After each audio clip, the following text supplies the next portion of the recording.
Number 12, the Honourable David Parker. Thank you, Mr Speaker. My question is to the Minister for Land Information.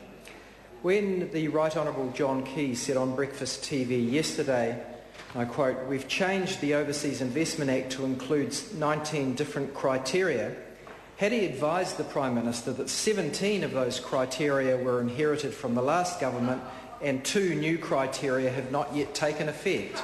The Honourable Maurice Williamson. Mr Speaker, when the National Government made the decision to review the overseas ownership rules around the Overseas Investment Act, it was decided that the criteria that were in place under the Labor government and set in the 2005 Act were not satisfactory.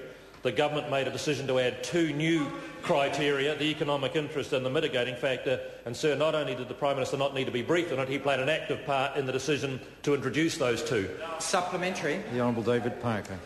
Given that following the review they left the 17 criteria and added 2, does the Minister think that his government was coherent or incoherent, having embarked upon a review of the overseas investment rules with the stated ambition of simplifying and liberalising rules, to after 18 months of polling-induced indecision, announce neither?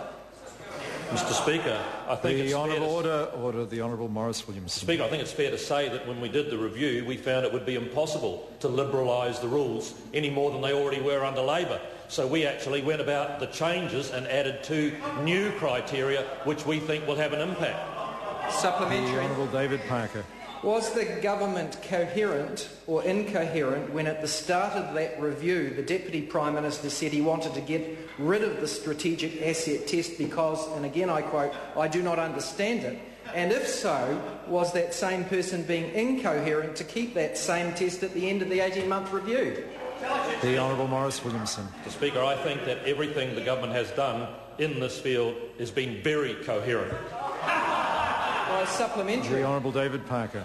Was the Minister of Land Information being coherent or incoherent last week when, in answer to the question on notice, will the changes to overseas investment rules mean he will decline more overseas purchases of New Zealand farmland, he replied he couldn't say, given that he later admitted he'd not declined even one farm sale under existing rules? The Honourable Maurice Williamson. Mr Speaker, in answering that question last week, I made it clear to the member it was not possible to answer a hypothetical question because he asked how many applications would be declined in the future, and until we know how many we get, and then until we know how many don't meet the new criteria that we put in place, it would just be absolutely misleading the House to make out I knew the answer to those. Supplementary. The Honourable David Parker. Did the Minister advise the Prime Minister to put out the media release yesterday afternoon accusing others of an incoherent overseas investment policy? And if so, was that to highlight the incoherent nature of the government's own statements and policy, or was that poor release hastily made on the advice of the Prime Minister's own head spin doctor, who Jerry Brownlee and others in the Beehive describe as Captain Panic Pants? Mr Speaker, the Honourable Maurice Williamson. Mr Speaker, I think we need to just get the coherent position strapped down.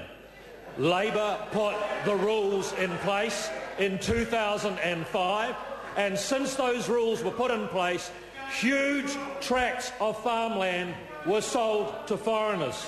So the National Government decided to add extra criteria to the Overseas Investment Act to actually give ministers a better chance to make that determination.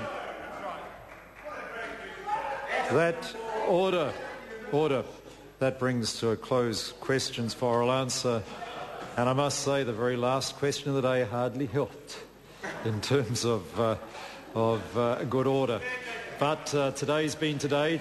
Tomorrow will be another day. And beware, the Speaker will be keen to see a rather different question time. The House